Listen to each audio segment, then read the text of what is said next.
어머님, 미리 연락도 없이 오셨어요? 첫 차를 타는 여자.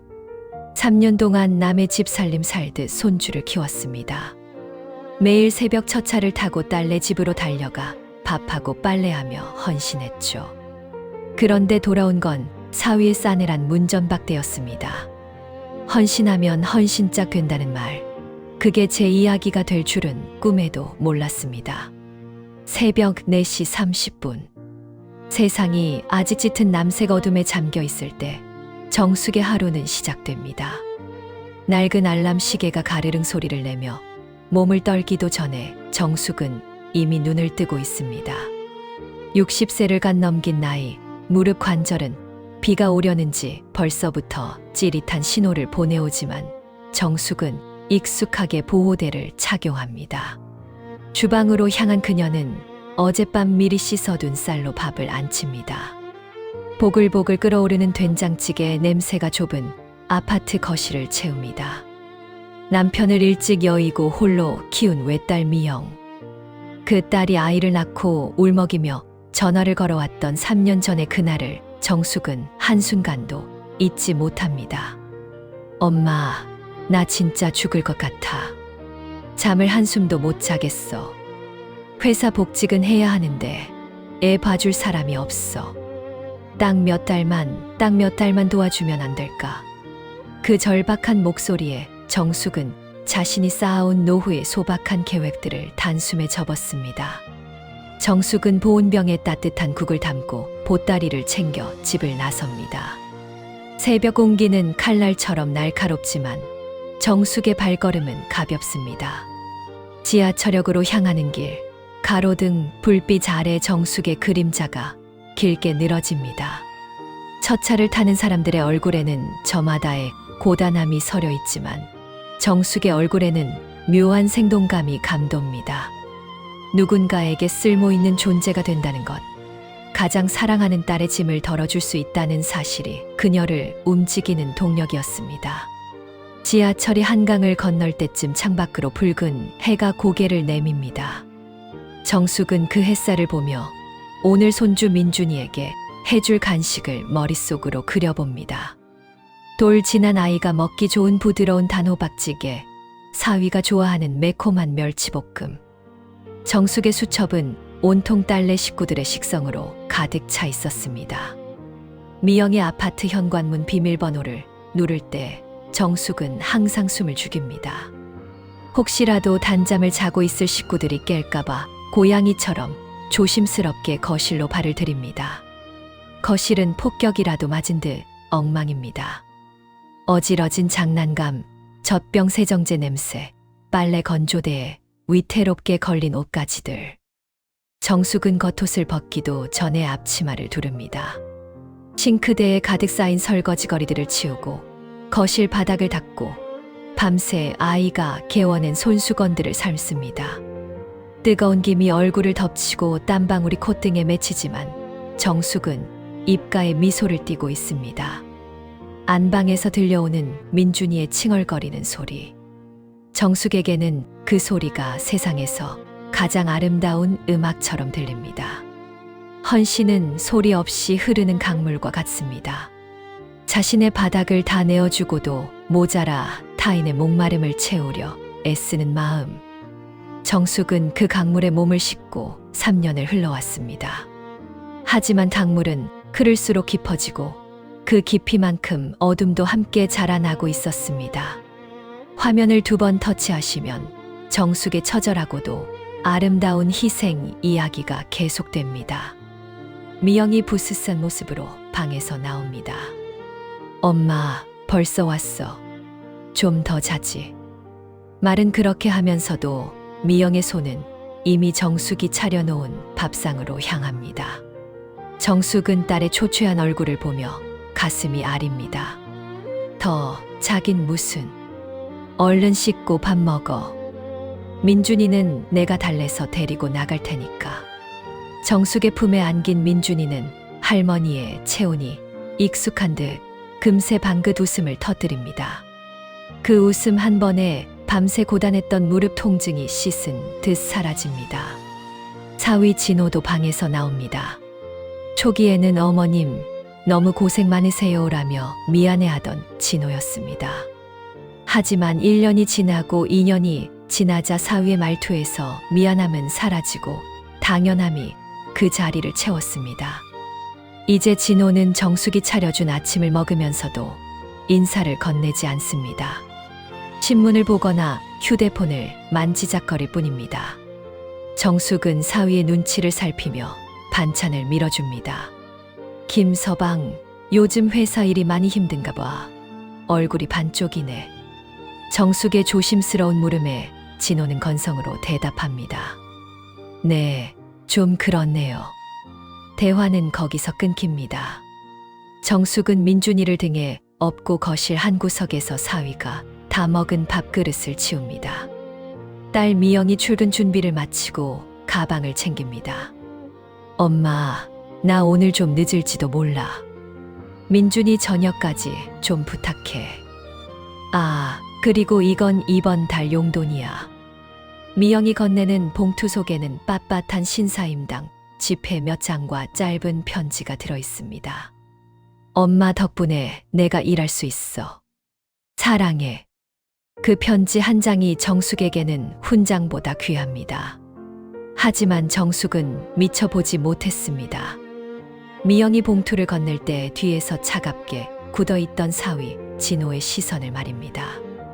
오후 시간 유모차를 끌고 놀이터로 나간 정숙은 동네 할머니들의 부러움을 한 몸에 받습니다. 아이고, 정숙 씨는 딸 복이 많아. 사위가 용돈도 잘 주고 딸이 그렇게 고마워한다며 정숙은 쑥스러운 듯 웃으며 손주 재롱을 보여줍니다. 에이, 다 자식 키우는 마음이죠 뭐. 내가 힘닿는 데까지는 도와줘야지. 하지만 정숙의 마음 한구석에는 채워지지 않는 허기가 있었습니다. 자신의 집은 먼지가 쌓여가고 친구들과의 모임은 끊긴 지 오래입니다. 거울 속의 정숙은 어느새 딸내 집 파출부와 유모, 그 중간 어디쯤의 모습으로 변해 있었습니다. 저녁 7시 퇴근한 사위가 문을 열고 들어옵니다. 정숙은 현관까지 마중 나가 사위의 가방을 받아줍니다. 오늘 고생 많았지. 저녁 다 차려놨어. 진호는 정숙을 쳐다보지도 않은 채 방으로 쏙 들어갑니다. 정숙은 뻘쭘하게 서 있다가 부엌으로 돌아가 국을 데웁니다. 식탁에 마주 앉은 미영과 진호. 정숙은 민준이를 보느라 식탁 근처에도 가지 못하고 거실 바닥에서 아이의 이유식을 먹입니다. 여보, 장모님이 해주신 찌개 맛있지? 미영의 물음에 진호는 숟가락을 놓으며 말합니다. 좀 짜네. 어머님, 간 좀 약하게 해주세요. 민준이 교육에도 안 좋아요. 정숙은 당황하며 고개를 끄덕입니다. 미연해, 김서방. 내일부턴 신경 쓸게. 정숙의 사과에도 진호의 표정은 풀리지 않습니다. 오히려 방으로 들어가며 문을 거칠게 닫습니다. 정숙은 멍하니 닫힌 문을 바라봅니다. 내가 뭘 잘못했나? 30분 넘게 정성 들여 끓인 찌개였는데. 당연해진 권리는 감사를 삼키고 익숙해진 배려는 귀찮음의 옷을 입습니다. 정숙이 쏟아부은 3년의 시간은 사위 진호에게는 어느덧 사생활을 침해하는 거추장스러운 간섭으로 변질되어 있었습니다.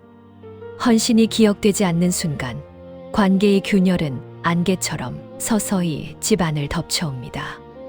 구독과 좋아요 하시면 정숙의 운명이 바뀔 반전의 순간을 놓치지 않으실 수 있습니다. 주말에도 정숙의 휴식은 없습니다. 미영은 주말이면 민준이를 데리고 친정으로 오거나 정숙을 불러내 교회로 나갑니다.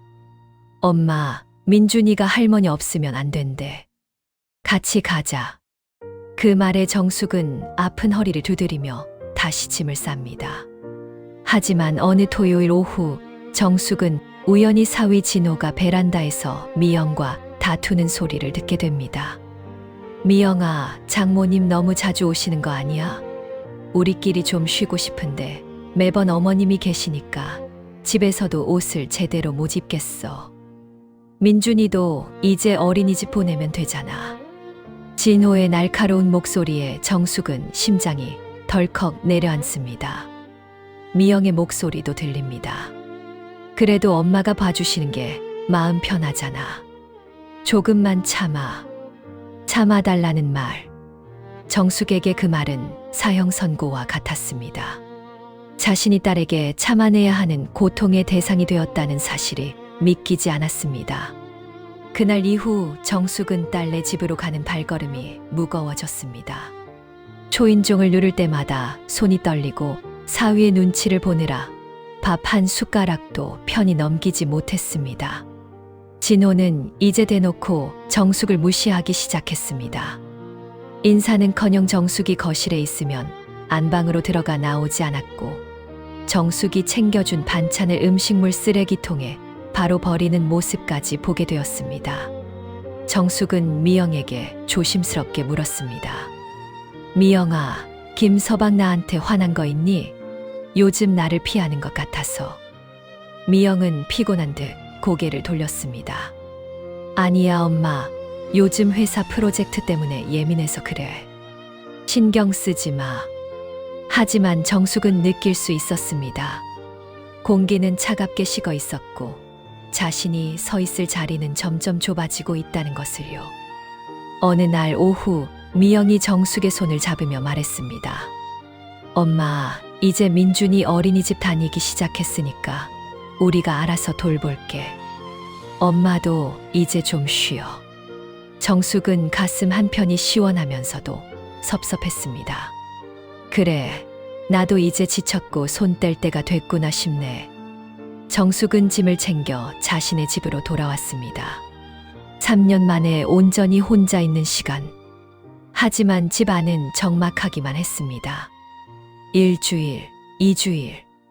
딸에게서는 연락이 없었습니다. 민준이가 보고 싶어 영상통화를 걸어도 미영은 바쁘다며 금방 끊기 일쑤였습니다. 정숙은 달력에 표시된 민준이의 생일을 보았습니다. 작은 케이크라도 하나 사서 얼굴이나 보고 와야겠다고 결심했습니다. 그것이 비극의 시작이 될 줄은 꿈에도 모른 채 말입니다. 민준이의 생일날, 정숙은 손주가 좋아하는 캐릭터가 그려진 작은 케이크와 예쁜 옷 한 벌을 샀습니다. 버스를 타고 가는 내내 정숙의 가슴은 설레었습니다. 할머니 왔니? 하며 안겨올 민준이의 온기를 생각하니 절로 웃음이 났다. 아파트 앞에 도착해 초인종을 눌렀습니다. 인터폰 너머로 정적이 흐르더니 문이 열렸습니다. 사위 진호였습니다. 하지만 그의 얼굴은 반가움이 아니라 차가운 경계심으로 가득 차 있었습니다. 진호는 문을 절반만 연 채 정숙의 앞을 가로막았습니다. 어머님, 미리 연락도 없이 어쩐 일이세요? 정숙은 당황하며 케이크 상자를 들어보였습니다. 오늘 민준이 생일이잖니. 잠깐 얼굴만 보고 케이크만 전해주고 가려고. 진호의 표정이 딱딱하게 굳었습니다. 헌신은 기억되지 않는다. 손주 생일이라고 작은 케이크 하나 들고 찾아갔습니다. 그런데 3년 동안 내 집처럼 드나들던 그 집 문 앞에서 30분을 서 있었습니다. 문을 열어준 사위의 첫 마디는 미리 연락 좀 하고 오시지. 불편하네요 였습니다. 헌신은 기억되지 않고 배려는 권리가 된다더니 제가 딱 그 꼴이었습니다. 현관문 틈 사이로 새어나오는 차가운 공기가 정숙의 뺨을 스칩니다. 사위 진호는 문손잡이를 꽉 쥔 채 정숙의 진입을 허용하지 않겠다는 듯 버티고 서 있습니다. 정숙의 손에 들린 캐릭터 케이크 상자가 가늘게 떨립니다. 김서방, 민준이 자니? 잠깐 얼굴만 보고 케이크만 전해주고 가려고 했는데. 정숙의 조심스러운 말에 진호는 깊은 한숨을 내뱉습니다. 그 한숨에는 말로 다 할 수 없는 귀찮음과 불쾌함이 섞여 있었습니다. 어머님, 제가 저번에도 말씀드렸잖아요. 오실 때 미리 연락 좀 주시라고요. 저희도 퇴근하고 오면 좀 쉬고 싶고 가족끼리 오붓하게 보내고 싶은 시간이 있는 겁니다. 진호의 목소리는 낮았지만 칼날처럼 날카로웠습니다. 정숙은 순간 숨이 턱 막혔습니다. 3년 전 제발 도와달라며 울며 매달리던 사위의 얼굴은 간데없고 이제는 사생활을 침해하는 불청객을 대하는 집주인의 서슬퍼런 눈빛만 남아 있었습니다. 정숙은 문 너머 거실 안쪽을 살폈습니다. 딸 미영이 소파에 앉아 있는 모습이 보였습니다. 미영은 현관 쪽에서 무슨 일이 일어나는지 다 알면서도 고개를 돌리지 않았습니다. 잡지책을 넘기는 미영의 손길이 어색하게 멈춰 있었습니다. 미영아. 정숙이 떨리는 목소리로 딸을 불렀지만 미영은 못 들은 척 일어나 안방으로 들어가 버렸습니다. 정숙의 가슴 밑바닥에서 뜨거운 것이 울컥 치밀어 올랐습니다. 매일 첫 차를 타고 달려와 손주 똥기저귀를 갈고 사위 퇴근 시간에 맞춰 뜨거운 밥상을 차리고 주말마다 불려나가 짐꾼 노릇을 했던 지난 3천일의 시간들이 머릿속을 스쳐 지나갔습니다. 그 시간들이 사위의 입을 통해 불편함이라는 단어 하나로 정의되는 순간이었습니다. 진호는 정숙의 시선을 피하며 덧붙였습니다. 솔직히 민준이도 이제 할머니가 자꾸 오시면 훈육하는데 혼란스러워해요. 어머님이 너무 오냐오냐 하시니까 애 버릇도 나빠지는 것 같고요. 저희 교육 방식이 있으니 당분간은 방문을 자제해 주셨으면 좋겠네요. 정숙은 아무 말도 할 수 없었습니다. 교육 방식이라니. 아이가 아플 때 밤새 업고 달랜 건 누구였으며 첫걸음말을 뗄 때 박수를 쳐준 건 누구였는지 진호는 잊은 모양이었습니다. 정숙은 손에 힘을 주어 케이크 상자를 진호에게 내밀었습니다. 알았다. 그래, 내가 생각이 짧았구나. 이거 민준이 생일 케이크니까 애 깨면 먹여라. 나는 그냥 갈게. 정숙은 도망치듯 몸을 돌렸습니다. 엘리베이터를 기다리는 그 짧은 시간이 영겁처럼 느껴졌습니다. 등 뒤에서 현관문이 닫히는 띠리릭 소리가 마치 단절의 선언처럼 차갑게 울렸습니다. 무너지는 것은 한순간이지만 그 균열은 아주 오래전부터 시작되었습니다. 정숙은 자신이 내어준 것이 사랑이라 믿었지만 그것을 받는 이들에게는 어느덧 공짜로 누리는 서비스가 되어 있었습니다. 대가 없는 헌신이 당연해지는 순간 인간의 감사는 유통기한이 지난 통조림처럼 부패하기 마련입니다. 화면을 2번 터치하시면 정숙이 마주하게 될 더 잔인한 진실이 이어집니다.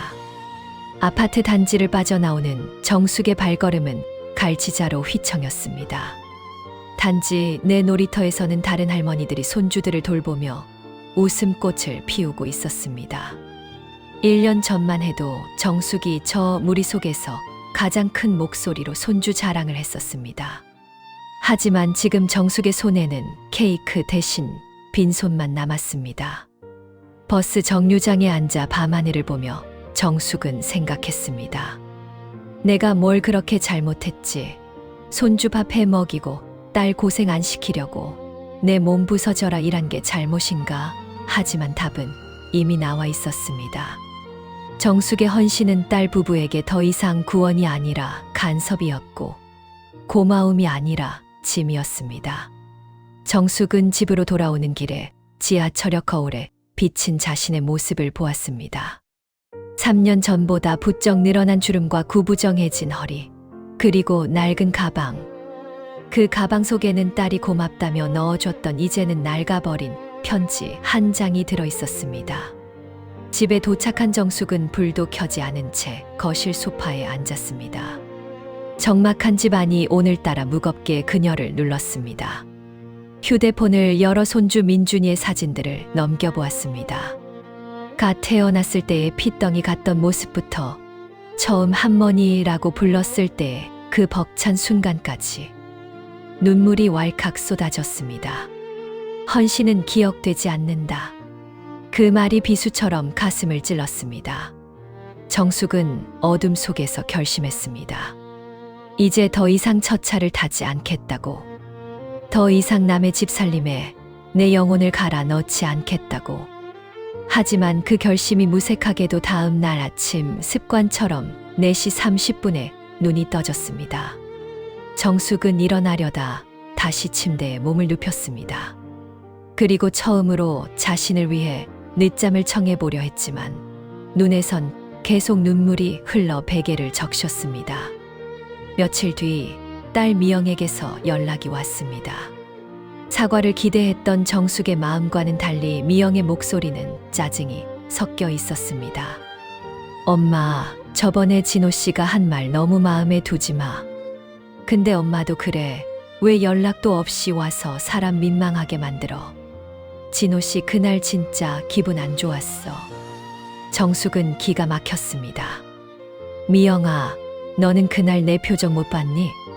내가 문 밖에서 그 소리를 듣고 서 있었는데 너는 얼굴 한 번 안 비추더라. 미영은 한숨을 쉬었습니다. 아, 나도 중간에서 힘들단 말이야. 이제 민준이도 어린이집 잘 적응했으니까 엄마도 엄마 인생 살아. 우리가 필요할 때 연락할게. 필요할 때 연락할게. 그 말은 정숙을 필요할 때만 쓰는 소모품으로 취급하겠다는 선언과 같았습니다. 정숙은 차갑게 전화를 끊었습니다. 헌신이 외면당하는 순간 부모의 마음은 산산조각 난 유리 파편이 됩니다. 딸의 행복을 위해 자신의 모든 것을 던졌던 정숙에게 돌아온 것은 필요할 때만 찾는 도구라는 낙인이었습니다. 하지만 정숙은 이제 깨닫기 시작했습니다.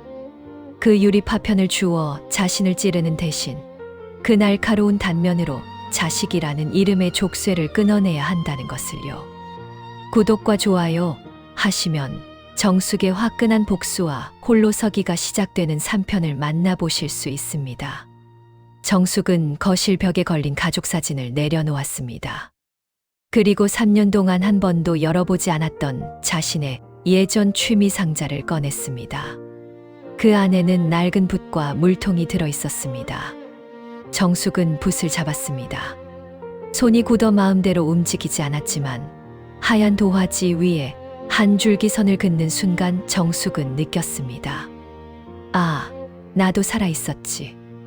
딸네 집 싱크대 앞이 아니라 유모차 뒤가 아니라 이 하얀 종이 위가 진짜 내 자리였다는 것을요. 정숙은 사진첩을 정리하며 민준이의 사진들을 따로 모았습니다. 그것은 그리움이 아니라 다시는 돌아가지 않겠다는 경계의 기록이었습니다. 그날 밤 정숙은 일기장에 짧게 적었습니다. 헌신은 당연해지면 귀찮은 존재가 된다. 이제는 나를 위해 살 것이다. 지금이라도 늦지 않았다. 정숙의 눈빛은 더 이상 슬픔에 젖어 있지 않았습니다. 3년 동안 잊고 지냈던 김정숙이라는 이름 석자가 그녀의 가슴 속에 뜨겁게 되살아나고 있었습니다. 그리고 그때 다시 휴대폰이 울렸습니다. 이번엔 사위 진호였습니다. 어머님, 이번 주말에 민준이 데리고 갈 테니까 저녁 좀 차려주세요. 미영이가 엄마 밥 먹고 싶다네요. 사과의 말 한마디 없이 당연하게 요구하는 그 목소리에 정숙은 차가운 미소를 지었습니다. 이제는 내가 주인공입니다. 문전박대하던 사위가 일주일 만에 전화를 걸어와 당당하게 말하더군요. 어머님, 이번 주말에 애 데리고 갈 테니 갈비찜 좀 해두세요. 사과 한마디 없이 저를 여전히 공짜 파출부로 아는 그 목소리에 저는 결심했습니다. 이제 당신들의 엄마 노릇은 끝났다고. 오늘부터 내 인생의 주인공은 나라고요. 사위 진호의 목소리는 수화기 너머에서도 당당했습니다. 마치 맛집 예약이라도 하든 메뉴까지 지정해주는 그 뻔뻔함에 정숙은 실소조차 나오지 않았습니다. 불과 며칠 전 케이크를 들고 찾아온 자신을 문 밖에서 30분 동안 세워두고 불편하다며 쏘아붙이던 그 남자가 맞나 싶었습니다. 정숙은 조용히 휴대폰을 귀에서 떼고 거실 벽에 걸린 시계를 보았습니다. 평소 같았으면 그래, 미영이가 갈비찜 좋아하지. 장 봐둘게라고 대답하며 벌써부터 시장 바구니를 챙겼을 시간입니다. 하지만 정숙은 이제 예전의 그 만만한 엄마가 아니었습니다. 김서방, 미안한데 이번 주말엔 내가 바빠서 안 되겠네. 밥은 밖에서 사 먹든지 미영이 보고 차려달라고 해. 정숙의 차분하지만 단호한 대답에 수화기 너머로 정적이 흘렀습니다. 진호는 자신의 귀를 의심하는 듯 했습니다. 네, 어머님, 이번 주말에 저희가 오랜만에 가는 건데. 미영이도 엄마 밥 먹고 싶어 하고요. 무슨 일이 그렇게 바쁘신데요? 진호의 말투에는 당혹감을 넘어 약간의 불쾌함까지 섞여 있었습니다. 그건 내가 알 필요 없고. 아무튼 이번 주부턴 우리 집으로 오지 마라. 나도 이제 내 일정이라는 게 생겨서 말이야. 정숙은 사위의 대답을 듣지도 않고 전화를 또 끊어버렸습니다. 전화를 끊고 나니 심장이 터질 듯 뛰었지만 뱃속 깊은 곳에서부터 알 수 없는 해방감이 밀려왔습니다. 정숙은 곧장 옷장을 열었습니다. 3년 동안 딸네 집을 드나들며 입었던 낡고 편한 옷들 대신 남편 살아생전 입었던 오래된 코트와 구두를 꺼냈습니다. 그리고 화장대 앞에 앉았습니다. 먼지 쌓인 립스틱을 바르고 거울을 보니 그곳엔 누군가의 할머니나 엄마가 아닌 김정숙이라는 여자가 서 있었습니다. 정숙은 그 길로 동네 문화센터로 향했습니다. 예전에 포기했던 유화 교실에 등록하기 위해서였습니다. 등록을 마친 정숙은 인근 카페에 들러 생전 처음으로 아이스 아메리카노 한 잔을 주문했습니다. 딸이 사주는 것만 마셔봤지 자신의 돈으로 자신만을 위해 산 커피는 처음이었습니다. 쌉싸름한 맛이 입안을 맴돌았지만 그 어떤 꿀물보다 달콤했습니다. 인생의 주인공이 바뀐다는 것은 거창한 혁명이 아닙니다.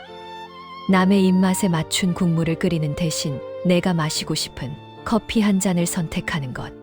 자식의 전화 한 통에 일상을 포기하지 않는 용기.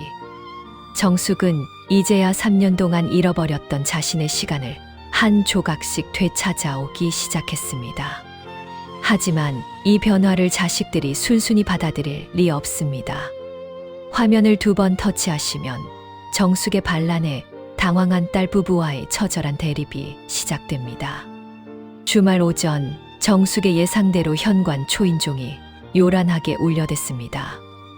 연락도 없이 찾아온 미영과 진호, 그리고 손주 민준이었습니다. 정숙은 문을 열어주지 않은 채 인터폰으로만 응대했습니다. 엄마, 문 좀 열어봐. 왜 연락을 안 받아? 미영의 짜증 섞인 목소리가 복도에 울렸습니다. 정숙은 차분하게 대답했습니다. 미영아, 내가 이번 주부턴 오지 말라고 했잖니. 나 지금 외출 준비 중이야. 문 열어줄 시간 없다. 미영은 기가 찬 듯 소리를 높였습니다. 엄마 진짜 왜 그래? 갈비찜 안 해줘서 삐쳤어. 우리가 잘못했다니까. 민준이가 할머니 보고 싶다고 울어서 데려왔단 말이야. 정숙은 눈을 질끈 감았습니다. 아이를 앞세워 자신의 마음을 약하게 만들려는 딸의 수법은 예전과 똑같았습니다. 하지만 정숙은 흔들리지 않았습니다. 민준이가 보고 싶은 거면 영상통화로 하면 돼. 그리고 너희 나한테 잘못했다고 했니? 아니, 너희는 사과를 하는 게 아니라 나를 설득하려 하고 있구나. 나는 이제 너희의 편리한 옵션이 되기 싫다. 돌아가라. 정숙의 단호함에 옆에 서 있던 사위 진호가 인터폰에 얼굴을 들이밀었습니다. 어머님, 저번에 제가 한 말 때문에 이러시는 거면 사과드릴게요. 저도 그때 피곤해서 실언한 거예요. 장모님이 이렇게 나오시면 미영이랑 저랑 너무 힘들어요. 아시잖아요. 저희 맞벌이인 거. 진호의 사과에는 여전히 진심이 없었습니다. 그저 자신의 편의가 깨진 것에 대한 불평뿐이었습니다.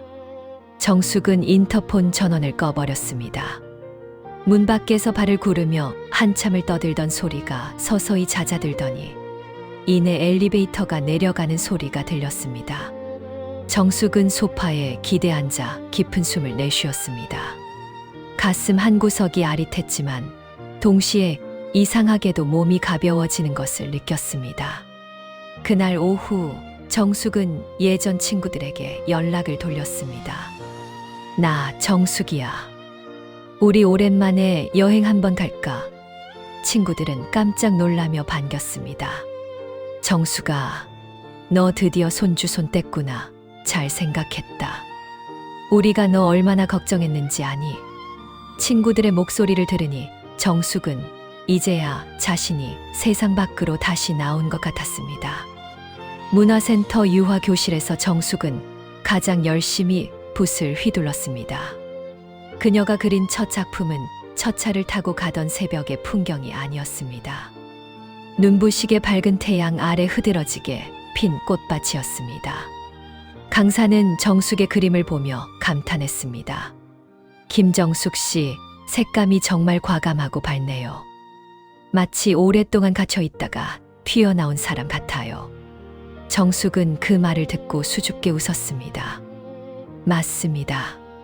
그녀는 3년이라는 긴 감옥에서 탈출한 탈옥수였습니다.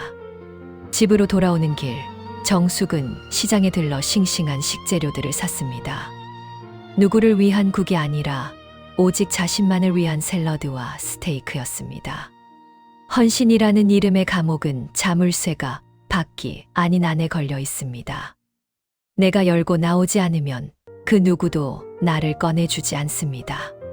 정숙은 이제 스스로 문을 열고 걸어 나왔고 그 풍경은 그녀가 생각했던 것보다 훨씬 더 아름답고 찬란했습니다. 하지만 자식들의 집착은 이제 집요한 괴롭힘으로 변질되기 시작합니다. 구독과 좋아요 하시면 정숙의 홀로 서기를 방해하는 자식들의 충격적인 행보와 정숙의 사이다 대응이 이어지는 사편을 보실 수 있습니다. 며칠 뒤 정숙의 집 앞에 커다란 박스들이 배달되었습니다. 미영이 보낸 것들이었습니다.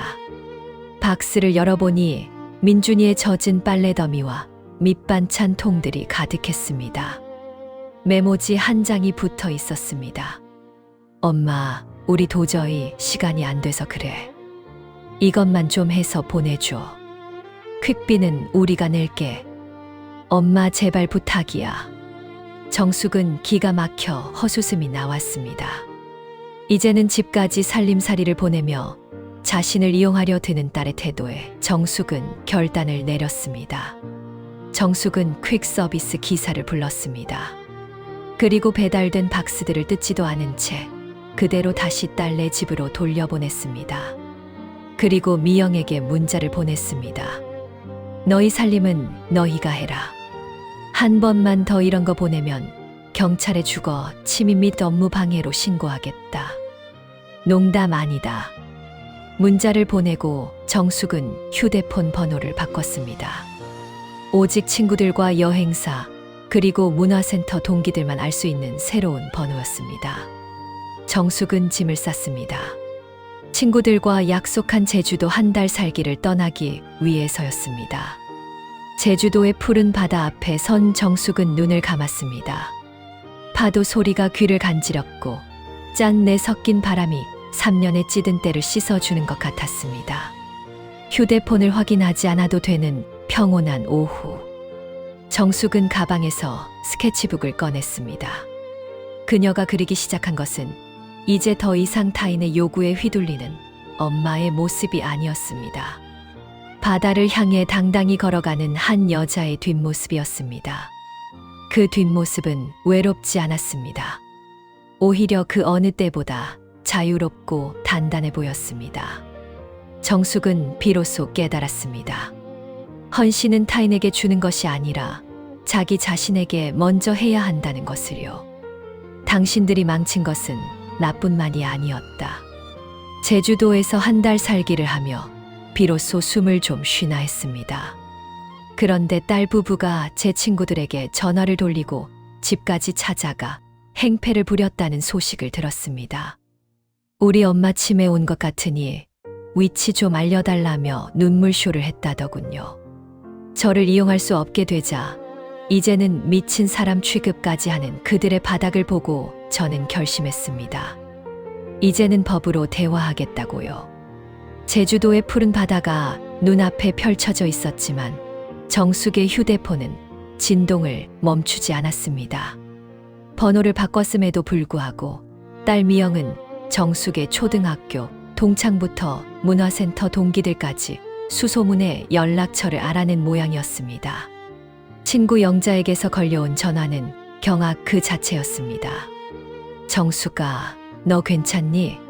내 딸이 우리 집까지 찾아와서 울고불고 난리가 났었어.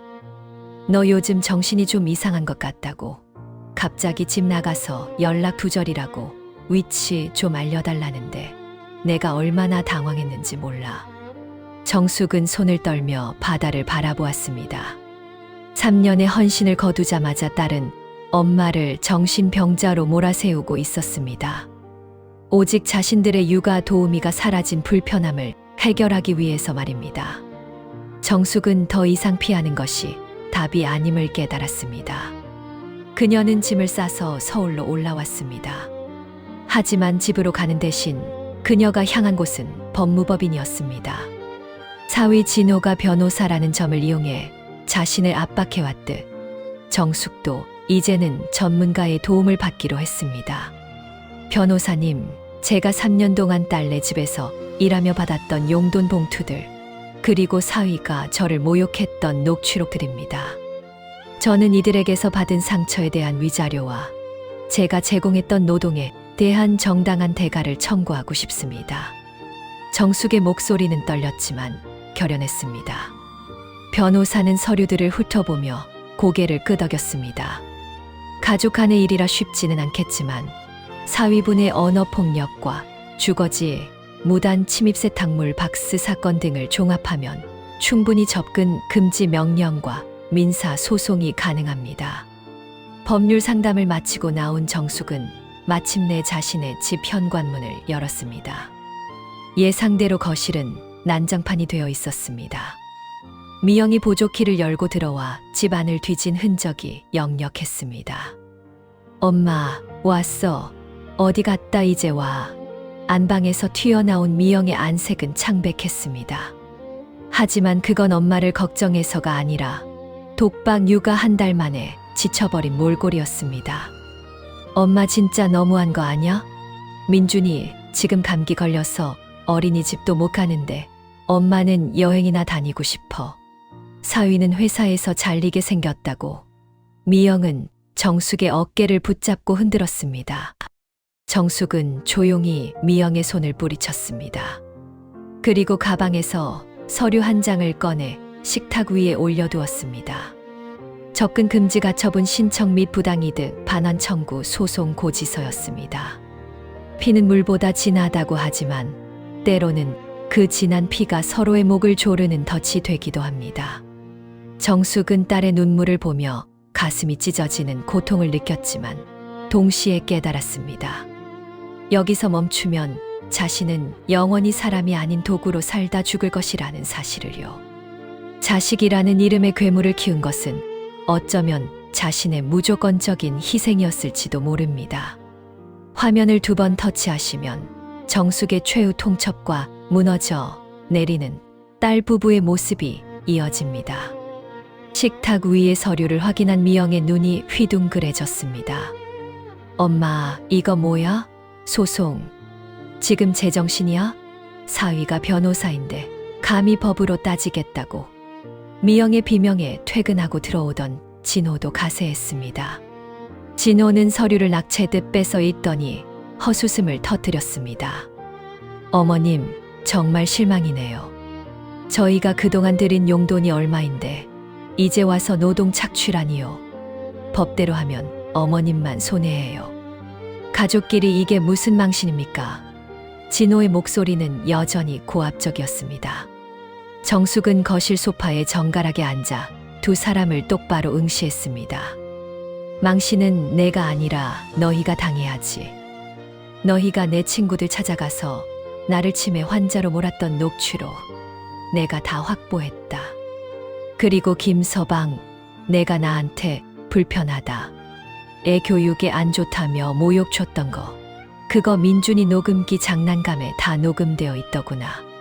정숙의 말에 진호의 안색이 순식간에 흙빛으로 변했습니다. 민준이가 평소 가지고 놀던 곰 인형 녹음기에 진호의 폭언이 고스란히 담겨 있었다는 사실을 그는 몰랐던 것입니다. 정숙은 말을 이어갔습니다.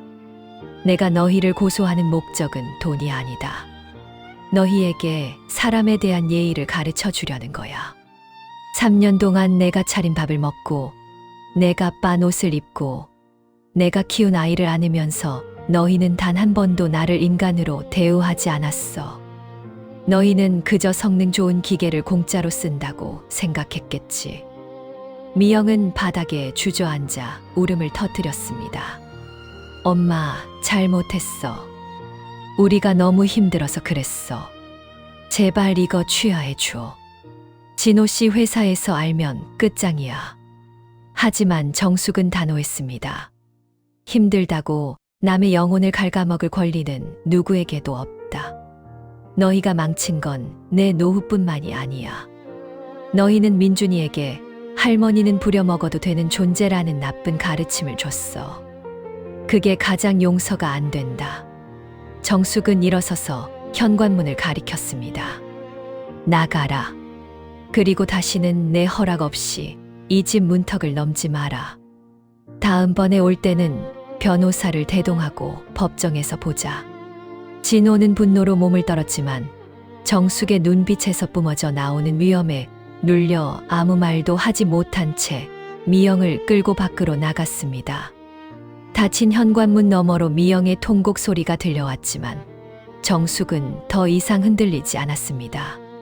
정숙은 다시 혼자가 된 거실에서 차를 한 잔 마셨습니다. 창밖에는 어느덧 노을이 지고 있었습니다. 3년 동안 노을을 본 기억이 없었습니다. 항상 그 시간에는 사위의 저녁 식사를 준비하느라 가스레인지, 불꽃만 바라보고 있었기 때문입니다. 정숙은 거실 벽에 걸린 낡은 거울을 보았습니다. 눈가의 주름은 깊어졌지만 눈빛은 그 어느 때보다 투명하게 빛나고 있었습니다. 그녀는 수첩을 꺼내 하나씩 지워나갔습니다. 민준이 예방접종, 사위 보약 다리기, 딸네 집 화장실 청소. 그리고 그 자리에 새로운 글자들을 채워 넣었습니다. 나를 위한 여행, 새로운 그림 도구 사기, 친구들과 맛있는 점심 먹기. 가장 잔인한 전쟁은 집 안에서 일어납니다. 무기도 피도 보이지 않지만 서로의 진심을 난도질하는 전쟁. 정숙은 그 전쟁터에서 비로소 승리를 거두었습니다. 하지만 이 승리는 상처뿐인 영광일지도 모릅니다. 자식과의 인연을 끊어내는 것은 자신의 살점을 도려내는 것과 같기 때문입니다. 그럼에도 정숙은 멈추지 않습니다. 구독과 좋아요 하시면 정숙의 소송 결과와 그녀가 맞이하게 될 진정한 평화의 마지막 회를 보실 수 있습니다. 소송이 진행되자 사위 진호의 태도는 급변했습니다. 그는 정숙에게 매일같이 장문의 사과 메시지를 보내고 명품 가방과 꽃다발을 집 앞으로 배달시켰습니다. 하지만 정숙은 그 물건들을 모두 반송 처리했습니다. 진심 없는 물질은 또 다른 뇌물일 뿐임을 잘 알고 있었기 때문입니다. 딸 미영은 친척들을 동원해 정숙을 압박했습니다. 이모, 엄마 좀 말려봐요. 어떻게 자식을 상대로 소송을 해요? 친척들의 전화 공세에도 정숙은 차분히 대응했습니다. 내가 죽고 나서 너희가 내 제사상에 갈비찜 올리는 것보다 지금 내가 내 삶을 사는 게 더 중요하다. 더 이상 연락하지 마라. 어느 날 정숙의 집 앞에 민준이가 혼자 서 있었습니다. 미영이 아이만 두고 도망치듯 가버린 것이었습니다. 아이는 울먹이며 할머니의 바짓가랑이를 붙잡았습니다. 할머니, 엄마가 할머니랑 살래. 나 버리는 거야? 정숙은 아이를 품에 안았습니다. 아이의 온기는 여전히 따뜻했습니다. 하지만 정숙은 알고 있었습니다. 이것 또한 딸이 던진 마지막 승부수라는 것을요. 아이를 이용해서 엄마를 다시 집 안으로 끌어들이려는 비겁한 전략. 정숙은 아이를 씻기고 밥을 먹인 뒤 담담하게 경찰에 신고했습니다. 미아 보호소입니다.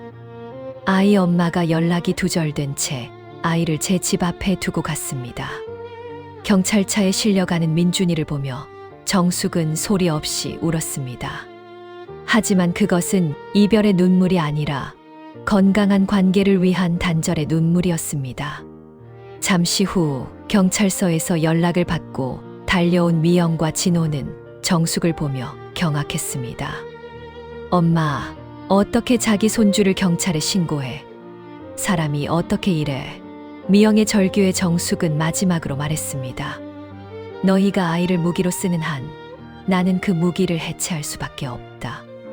오늘부로 너희는 부모 자격도 상실한 거야. 법정에서 보자. 정숙은 경찰서를 나와 밤 공기를 들이마셨습니다. 차갑지만 상쾌했습니다. 이제 정말 마지막 단계만 남았습니다. 자식이라는 껍데기를 벗어던지고 오롯이 한 인간으로서 세상에 서는 일. 정숙은 내일 있을 첫 재판을 준비하며 자신의 구두를 정성스럽게 닦았습니다. 그 구두는 이제 첫차가 아니라 그녀가 원하는 곳이라면 어디든 그녀를 데려다 줄 자유의 날개가 될 것입니다. 헌신은 지고 나라는 꽃이 피다. 자기 자식을 경찰에 신고하는 할머니가 세상에 어디 있느냐며 딸은 제 가슴에 대못을 박았습니다. 하지만 저는 압니다. 그 아이를 무기로 저를 다시 노예로 삼으려 했던 건 바로 제 딸이었다는 사실을요.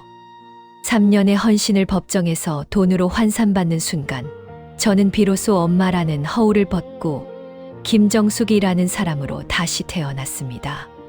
법원 복도의 공기는 차갑고 무거웠습니다.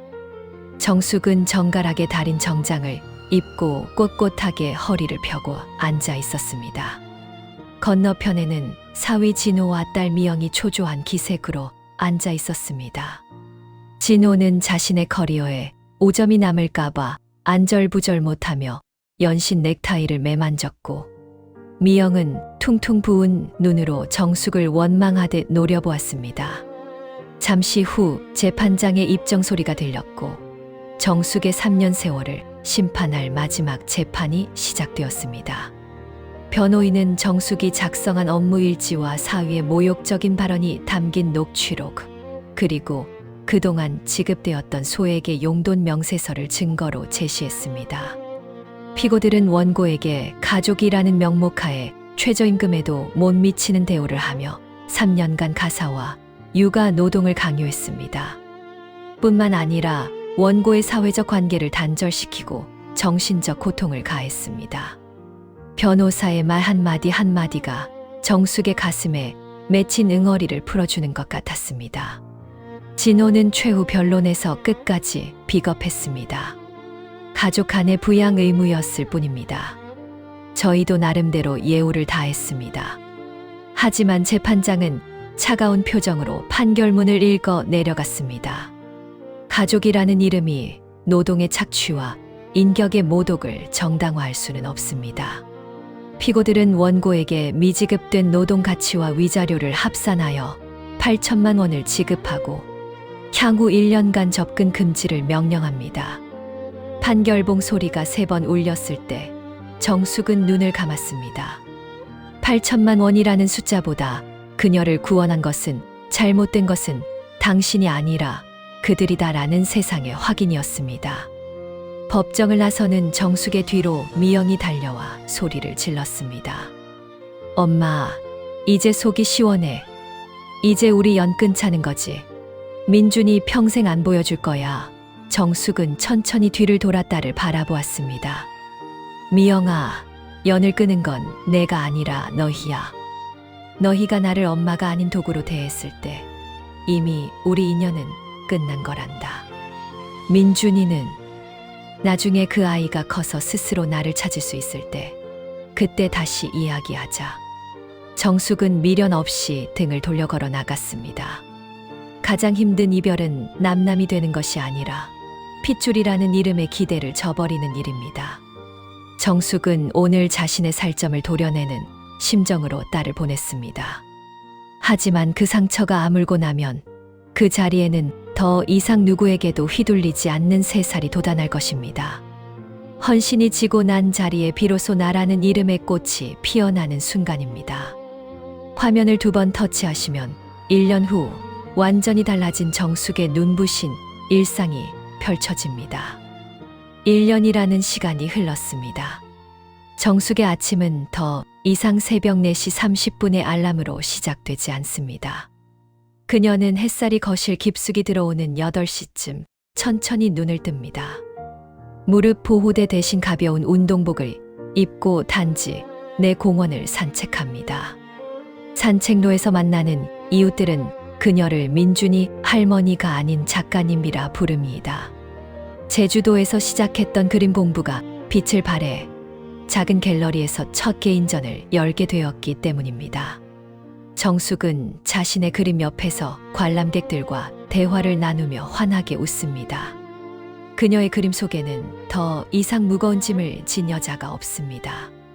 오직 찬란한 빛과 자유로운 바람만이 가득합니다. 법원에서 받은 판결금은 그녀의 노후 자금이 되었습니다. 정숙은 그 돈으로 딸내 집 밥상을 차리는 대신 자신의 안목을 넓히기 위한 인문학 강의를 듣고 전 세계의 미술관을 여행했습니다. 친구 영자와 함께 떠난 파리 여행에서 정숙은 에펠탑 아래 앉아 스케치를 했습니다. 30년 전 남편과 오기로 약속했지만 자식 키우느라 포기했던 그곳에 그녀는 홀로 서 있었습니다. 하지만 외롭지 않았습니다. 자신의 발로 서서 세상을 보는 즐거움을 이제야 알았기 때문입니다. 딸 부부의 소식은 가끔 들려왔습니다. 진호는 평판이 나빠져 승진에서 밀려났고 미영은 독박 육아와 가사를 감당하지 못해 도우미를 썼지만 정숙만큼 정성스럽게 집안일을 해주는 사람은 없었습니다. 그들은 그제야 정숙이 해주었던 밥 한 그릇, 깨끗하게 세탁된 옷 한 벌이 얼마나 귀한 헌신이었는지 깨달았다고 합니다. 하지만 정숙은 그들의 후회에 더 이상 마음을 쓰지 않습니다.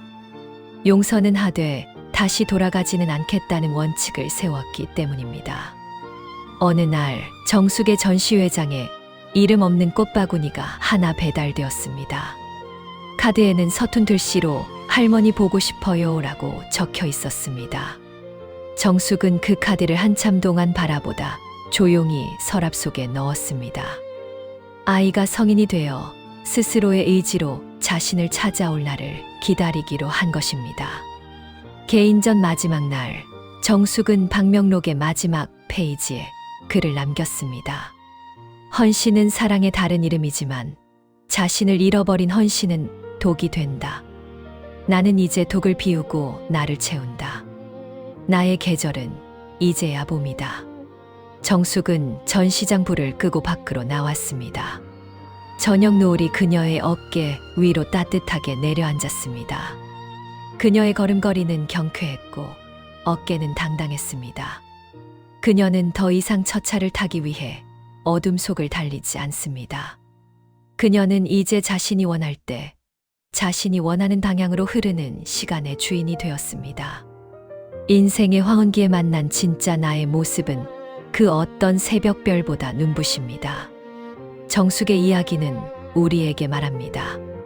헌신은 당연한 것이 아니며 당신의 인생 또한 누구의 부속품이 되어서는 안 된다고 말입니다. 지금이라도 늦지 않았습니다. 당신 자신을 위해 사십시오.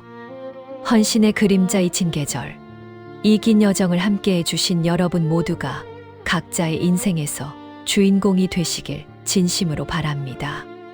구독과 좋아요 하시면 정숙처럼 당당한 삶을 사는 사람들의 또 다른 감동 실화를 계속해서 만나보실 수 있습니다.